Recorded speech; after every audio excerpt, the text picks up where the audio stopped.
Hallelujah, praise the Lord. आप सबको जय मसीह की। मैं फिर से एक बार आप सबका वेलकम करती हूँ from Glory to Glory YouTube channel में। और मैं विश्वास करती हूँ कि परमेश्वर आपसे निरंतर बात कर रहे हैं। आप परमेश्वर में दिन प्रतिदिन अंश अंश करके बढ़ते जा रहे हैं, बदलते जा रहे हैं। हालेलुया प्रियो, आइए समय है कि हम आज के वचन को भी सुनेंगे। कई बार हम सबके जीवन में ये सवाल आता है कि हम परमेश्वर की उपस्थिति को अपने जीवन में कैसे पाएं, या ये हम कैसे जानें कि यीशु हमारे साथ है, या फिर कैसे करके यीशु हमारे जीवन में आ सकते हैं, यीशु हमारे से बातचीत कर सकते हैं। हम परमेश्वर के वचन से आज इन सारे सवालों के जवाबों को प्राप्त करेंगे। जब हम लूका उसका 24 अध्याय पढ़ते हैं और उसकी 13वीं, 14वीं और 15वीं आयत को पढ़ते हैं, इस प्रकार लिखा हुआ है, उसी दिन उनमें से 2 जन इम्माउस नामक एक गांव को जा रहे थे जो यरूशलेम से कोई 7 मील की दूरी पर था। वे इन सब बातों पर जो हुई थी आपस में बातचीत करते जा रहे थे, और जब वे आपस में बातचीत और पूछताछ कर रहे थे तो यीशु आप पास आकर उनके साथ हो लिया। हालेलुया, क्या ही अद्भुत बात लिखी है। लिखा है कि यीशु आप उनके पास आकर हो लिया। हालेलुया प्रियो, जब आप यीशु मसीह के बारे में डिस्कशन करते हैं, लिखा हुआ है, जब इसकी 14th आयत पढ़ते हैं, लिखा है वे इन सब बातों पर जो हुई थी। क्या बातें हुई थी? यीशु मसीह को मारा गया था, उसे गाड़ा गया था, उसे क्रूस पर लटकाया गया था, है ना। और ये सारी चीजों के बारे में वो 2 चेले, 2 व्यक्तियों के बारे में बात करी गई है। वो 2 व्यक्ति इन सारी बातों का डिस्कशन कर रहे थे। वो यीशु मसीह के बारे में बातचीत कर रहे थे, और ये सब बातचीत जब वो कर रहे थे तब लिखा है कि यीशु आकर उनके साथ हो लिया। तो प्रियो, परमेश्वर के वचन से हम इस बात को सीखने पाते हैं कि जब हम परमेश्वर के बारे में बातें करते हैं, जब हम यीशु मसीह के बारे में बातें कर रहे होते हैं, तब यीशु मसीह को ये अच्छा लगता है, वो इंटरेस्टेड होता है हमारी बातों में, और वो स्वयं हमारे पास आ जाता है। हालेलुया। कई बार आपके और मेरे टॉपिक जो होते हैं डिस्कशंस के, वो ये होते हैं कि वो सामने वाला व्यक्ति क्या कर रहा है, दूसरे लोग क्या कर रहे हैं, किसके घर में क्या चल रहा है, किसकी जिंदगियों में क्या चल रहा है। पर परमेश्वर की उपस्थिति अगर आप चाहते हैं तो आपको एक काम करना है, आपको यीशु मसीह के बारे में बातें करनी है। क्योंकि हम कई बार सोचते हैं कि ओ प्रभु मुझसे बात क्यों नहीं कर रहे हैं ना, मैं इतनी प्रार्थना कर रहा हूँ, मैं वचन पढ़ रहा हूँ, पर परमेश्वर मुझसे बात नहीं कर रहे। पता क्यों ऐसा है? क्योंकि आप जब प्रार्थना करते हैं, आप एक समय के लिए, एक निर्धारित समय के लिए 5-10 मिनट या 15 मिनट आप प्रार्थना करते हैं, उसके बाद आप पूरा समय संसार की बातों में बिताते हैं, लोगों के बारे में बात करने में बिताते हैं। आप ये आपके लिए ज्यादा इंपॉर्टेंट बन जाता है कि लोगों की जिंदगी में क्या चल रहा है ना। कई बार हम दूसरों की लाइफ में बहुत इंटरेस्टेड, और इस कारण से, क्योंकि यीशु मसीह पसंद नहीं करते, यीशु मसीह को पसंद नहीं कि आप लोगों के बुराइयां करें, आप उनके बारे में डिस्कशंस करें। यीशु मसीह को ये पसंद है कि आप यीशु मसीह की बातें करें। हालेलुया। कई बार आप ये सोच सकते हैं ना, आप सोच सकते हैं ओ सिस्टर आप कैसी बात कर रही हैं, हम हर समय यीशु की बात कैसे कर सकते हैं, वरना तो हम बोर हो जाएंगे, हम कैसे अपनी जिंदगी को जिएंगे, है ना। आप सोच सकते हैं कि ये कई बार बोरिंग हो सकता है, पर मैं आपको बताऊं ये बोरिंग नहीं है। जब आप किसी व्यक्ति के बारे में बात कर रहे हो, आप सपोज करिए एक बहन है, अगर वो मुझसे बात कर रही है किसी भी व्यक्ति के बारे में, वो बता रही है कि उसके अंदर ये बुराई है, उसने ऐसा किया, उसने वैसा किया, तो आप उसके जीवन में इस बात को कह सकते हैं, उससे कह सकते हो कोई बात नहीं बहन, अगर उसने ऐसा किया है तो हमें उसके लिए प्रार्थना करने की जरूरत है ना। क्योंकि यीशु मसीह हमें बुराई करना नहीं सिखाते। अब हम बुराई नहीं करेंगे, हम उसके बारे में ज्यादा बातचीत नहीं करेंगे, वरन अब हम उसके लिए प्रार्थना करेंगे, आप उसे माफ कर दीजिए, है ना। अगर वो सामने वाली जो बहन है वो सामने उस व्यक्ति के लिए कंप्लेन कर रही है, आपसे बता रही है कि उस व्यक्ति ने उनको हर्ट किया है, तो आप कह सकती है कोई नहीं, यीशु मसीह ये सिखाते हैं कि हम माफ करें। और जब आप इस तरीके से कन्वर्सेशन को करना आरंभ करेंगे, जब आप इन बातों को अपनी लाइफ में लाना आरंभ करेंगे, तब ये बात यीशु मसीह को आनंदित करेगी। हालेलुया। तब यीशु मसीह आनंद से भरेंगे, वो आपके पास आएंगे, आपकी बातों में इंटरेस्ट दिखाएंगे, तब यीशु की प्रेजेंस आपकी जिंदगी में आना आरंभ हो जाएगी। हालेलुया। ये महत्वपूर्ण बात है कि हम किन बातों को लेकर चर्चा करते हैं। ये महत्वपूर्ण बात है कि हम क्या बातें करते हैं। जब हम यीशु के बारे में बातें करेंगे, उसने कितनी आश्चर्य कर्म को किया है, कितनी कामों को उसने जिंदगी में, संसार में रहते हुए किया, और क्या क्या वायदे उसने वचन में आपके लिए रखे हैं। जब आप इन सारी बातों पर डिस्कशन करेंगे, तब यीशु आपके साथ आएंगे, तब उसकी उपस्थिति आपके जीवन में आ जाएगी। दूसरी महत्वपूर्ण बात, जब ये दोनों चेले यीशु मसीह के बारे में बातचीत कर रहे थे, तब यीशु मसीह इनके साथ हो लिए। पर आपको मालूम, जब यीशु मसीह इनके साथ हो लिए, यीशु मसीह ने एक सवाल को इन दोनों से पूछा, और वो सवाल कुछ इस प्रकार से था। उन्होंने कहा 17वीं आयत में, यीशु ने उनसे पूछा, ये क्या बातें हैं जो तुम चलते चलते आपस में करते हो? और लिखा है, वे उदास से खड़े रह गए। ये सुनकर उनमें से क्लियोपास नामक एक व्यक्ति ने कहा, क्या तू यरूशलेम में अकेला परदेसी है जो नहीं जानता कि इन दिनों में उसमें क्या क्या हुआ है? उसने उनसे पूछा, कौन सी बातें, है ना, क्या हुआ है? यीशु मसीह जब उनके पास आ गए, दोनों चेलों के पास, उनकी बातों को सुनकर, क्योंकि वो यीशु मसीह के बारे में बातें कर रहे थे, तो यीशु मसीह ने उन दोनों से सवाल किया कि तुम ये क्या बातें कर रहे हो? तो जब ये बात उन्होंने सुनी तो वो उदास खड़े रह गए। पता, उनके मन उदास थे। क्यों उदास थे? क्योंकि उन्होंने इस बात पर विश्वास कर लिया था कि यीशु मसीह मर गए हैं। पर आपको मालूम, जब हम आगे वचन को पढ़ते हैं, लूका 24 और उसकी 7वीं आयत में इस प्रकार लिखा हुआ है, अवश्य है कि मनुष्य का पुत्र पापियों के हाथ में पकड़वाया जाए और क्रूस पर चढ़ाया जाए और तीसरे दिन जी उठे। हालेलुया। यीशु मसीह ने चेलों के संग रहते हुए इस बात को बताया था, उन्होंने कहा था, उनको इन्फॉर्म किया था कि अवश्य है कि मनुष्य का पुत्र पापियों के हाथ में पकड़वाया जाए और क्रूस पर चढ़ाया जाए और तीसरे दिन जी भी उठे। पर आपको मालूम, जब चेलों ने देखा तो सिचुएशन अब खराब हो गई है, यीशु मसीह मर गए हैं, उदास खड़े हुए थे, उदासी में थे। क्यों? क्योंकि उन्होंने आधे बात पर, जो यीशु मसीह ने कही थी, उसके आधे भाग पर यकीन किया और आधे पर नहीं। कई बार मैं और आप भी ऐसी करते हैं। हम यीशु मसीह की बातें तो करते हैं, है ना, कई बार हम बातें करते हैं, वो यीशु मसीह बहुत महान है, यीशु मसीह सब कुछ कर सकते हैं। पर जब सिचुएशंस खराब होती है, जब हालात खराब होते हैं, तब उन सारी बातों पर संपूर्ण रीति से खड़े उतरना हम भूल जाते हैं। कई बार तब हम विश्वास करना भूल जाते हैं, क्योंकि तब सिचुएशंस खराब होती है। और ऐसे ही इन चेलों के साथ हुआ है कि अब यीशु मसीह मर चुके हैं, उन्हें नहीं दिख रही, तो वो उस प्रॉमिस को भूल गए हैं, उस बात को भूल गए हैं जो यीशु मसीह ने कही थी कि मनुष्य का पुत्र तीसरे दिन जी भी उठेगा।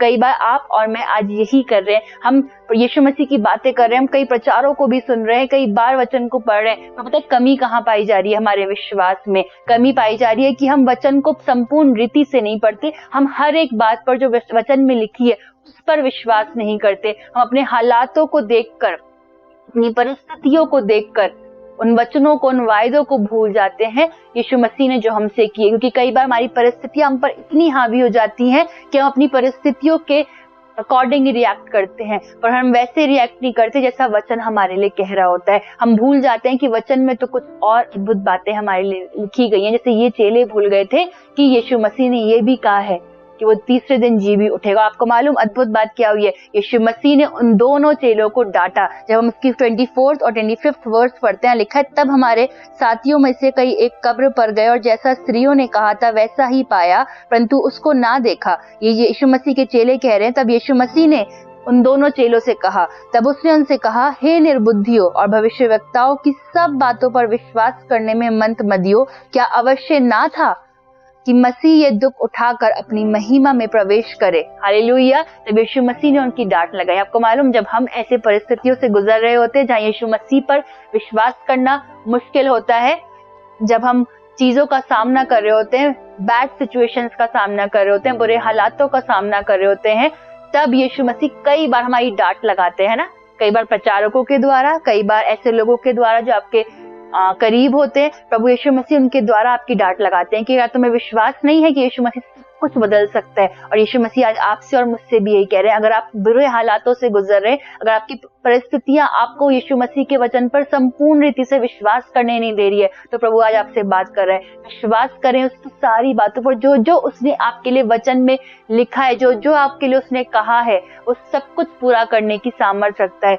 आधे अधूरे वचन पर विश्वास ना करें, संपूर्ण बात पर जो यीशु मसीह ने आपके विषय में कही है वो उसको पूरा करेगा। हालेलुया। उसने कहा है आपका फ्यूचर ग्लोरियस होगा तो होगा। उसने अगर कहा है कि आपकी संतानें बरकत को पाएंगी तो वो पाएंगी। हालेलुया। तो आज से क्या करना है? पहली चीज हमें ये करनी है कि हमें यीशु मसीह के बारे में बातचीत करनी है, लोगों के बारे में बात ना करें, क्योंकि उससे बात करके, लोगों के बारे में बात करके ना आपका फायदा होने वाला है, ना उस व्यक्ति का जिसके साथ आप दूसरे लोगों की मिलकर बुराइयां कर रहे हैं। अगर बात करनी है तो यीशु के बारे में बात करें, क्योंकि यीशु ही है जो आपकी परिस्थितियों को बदल देगा। यीशु ही है जो आपके शोक को आनंद में बदलेगा। यीशु ही है वो उन परिस्थितियों को जिनसे आप गुजर रहे हैं उनको बदलेगा। हालेलुया। अगर किसी ने आपको क्रोधित किया है, किसी ने आपको निराश किया है, तो आप उनके बारे में डिस्कशन करके बार बार उन्हीं बातों को रिपीट करके आप कुछ हासिल नहीं करेंगे। पर जब आप यीशु से बातें करेंगे, यीशु मसीह के विषय में बातें करेंगे,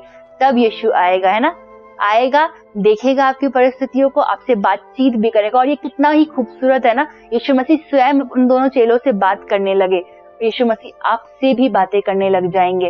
वो आपसे पूछेंगे कि किन परिस्थितियों से तुम गुजर रहे हो, क्या बातें हैं जो तुम्हें परेशान कर रही हैं। और जब आप उनको ये बातें बताएंगे, तब यीशु मसीह आपको, हो सकता है वो डांटे, है ना, आपको समझाएं, पर अद्भुत बात होगी। उसके बाद पता है क्या होगा, यीशु मसीह आपको वचन की तरफ लेकर जाएंगे। जब आपसे यीशु मसीह बातें करेंगे, तब आपको प्रोत्साहित करेंगे कि आप उसके वचन को उठाकर, बाइबल को उठाकर पढ़ें। आपको पता, लूका के 24 अध्याय में हम एक और वर्ष को पढ़ेंगे।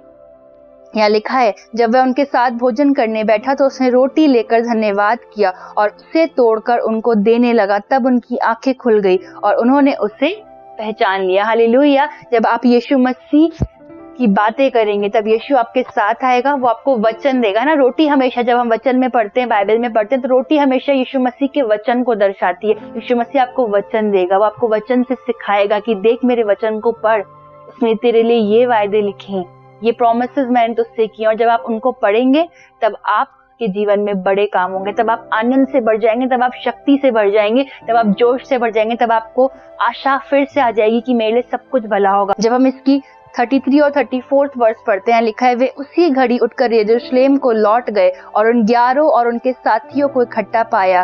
वे कहते थे, प्रभु सचमुच जी उठा है और शमौन को दिखाई दिया है। तब उन्होंने मार्ग की बातें उन्हें बता दी और यह भी कि उन्होंने उसे रोटी तोड़ते समय कैसे पहचाना। हालेलुया। जब आप यीशु मसीह के वचन को, अर्थात रोटी को खाएंगे, तब आप सारी चीजों को पहचानने लगेंगे, तब आप पहचानने लगेंगे यीशु मसीह के प्रोमिसेस को, और तब आप इतने आनंद से बढ़ जाएंगे। मुझे ये बात बहुत आनंदित करती है, बहुत इनकरेज करती है कि वो 2 चेले, वो मार्ग के थके हुए थे, है ना, वो बहुत थके हुए थे, लेकिन फिर भी जैसे ही उन्होंने ये पहचान लिया कि वो यीशु हमसे बात कर रहा है, यीशु हमारे जीवन में हमसे बात करने आ गया है, यीशु ने हमें वचन को बता दिया है, तो लिखा है कि वे उसी घड़ी उठकर यरूशलेम को गए और उन 11 और उनके साथियों को इकट्ठा पाया और ये भी उनसे कहा कि प्रभु सचमुच जी उठा है। जब आपको ये मालूम हो जाएगा कि यीशु मसीह के वायदे सच्चे हैं, जब आपको ये मालूम हो जाएगा कि यीशु मसीह आपसे बहुत प्रेम करता है, वो आपके लिए सब कुछ कर सकता है, तब आप दूसरों को भी ये बता सकेंगे। तब आपको ये नहीं लगेगा कि वो मैं क्यों बताऊं, मैं क्यों मेहनत करूं, है ना, मैं तो खुद परेशान हूं, मैं क्या किसी की हेल्प कर पाऊंगा। तब आप जोश से भर जाएंगे क्योंकि आपके अंदर वचन होगा। वचन जब आपके अंदर आएगा, जब आप रोटी को, वचन को खाएंगे, तब आप आनंद से भर दिए जाएंगे, तब आप जोश से भर दिए जाएंगे, तब आप दूसरों के लिए नए मार्ग को बनाने पाएंगे, आप दूसरों को सिखाने पाएंगे, दूसरों को एक नया राह दिखाने पाएंगे, है ना, आप उनकी आंखों को खोलने पाएंगे, उन्हें सत्य से रूबरू कराने पाएंगे। जैसे कि इन दोनों चेलों ने उन बाकी चेलों को सत्य से रूबरू कराया कि देखो यीशु मसीह उठा है, तब आप दूसरों के लिए बरकत का कारण ठहरेंगे। हालेलुया। तो आपको, अगर आप चाहते हैं कि परमेश्वर की उपस्थिति आपके जीवन में आए, यीशु मसीह के साथ आपका संबंध स्थापित हो जाए, यीशु मसीह आपके जीवन में हर वक्त आपसे बातें करें, तब आपको सिंपल से कामों को करना है। आपको आज से लोगों के बारे में बातें करना बंद करना है, आपको यीशु मसीह के बारे में बातें करना आरंभ करना है। और आप ये ना सोचें कि हर समय हम बातें करेंगे तो हम बोर होंगे, नहीं। अगर आप किचन में काम कर रहे हैं, आप किचन के में खड़े होकर भी यीशु मसीह के बारे में सोच सकते हैं कि यीशु मसीह ने किन किन आश्चर्य कर्मों को किया, यीशु मसीह ने आपके जीवन में क्या क्या किया, है ना, उसने अद्भुत काम आपके जीवन में किया। कई बार हम भूल जाते हैं, है ना, जब लाइफ में बिजी हो जाते हैं, हम उन ब्लेसिंग्स को जो प्रभु ने हमको दिया, उन कामों को जो यीशु ने हमारे जीवन में किया, उन्हें हम भूल जाते हैं। पर मैं सबसे कहना चाहती हूँ, आप कहीं भी क्यों ना, चाहे आप किचन में हो, चाहे ऑफिस में हो, चाहे आप स्कूल में हो, घर में हो, कहीं पर भी क्यों ना हो, आप समय निकाले, है ना, आप जब भी खाली हो, जब आप किसी के साथ बात भी करें, तो कोशिश करें कि आपकी कन्वर्सेशन में यीशु मसीह आए, यीशु मसीह की बातें आए। अगर कोई बुराई भी कर रहा है तो आप कहें नहीं, मत करिए बुराई, क्योंकि यीशु मसीह ने हमें बुराई करना नहीं सिखाया। कोई अगर किसी के बारे में क्रोध कर रहा है, किसी पर क्रोध कर रहा है, तो आप उसे कहे कि नहीं, क्रोध मत करो, शांत हो जाओ, इससे भला नहीं होगा। हालेलुया। तो आज से आपको यही अद्भुत कामों को करना है, तब यीशु मसीह आपके साथ आ जाएंगे। आज से अपनी बातों को बदलें, हालेलुया, अपनी बातों को बदलें, अपनी चर्चाओं के विषयों को बदलें। आज से आपकी चर्चा का विषय यीशु होना चाहिए, आपकी बातों का विषय यीशु, उसके काम होने चाहिए। लोगों के बारे में बातें करना बंद करें, यीशु के बारे में बातें करना आरंभ करें। प्रभु आप सबको बहुत बरकत दें। आइए हम सब प्रार्थना करेंगे।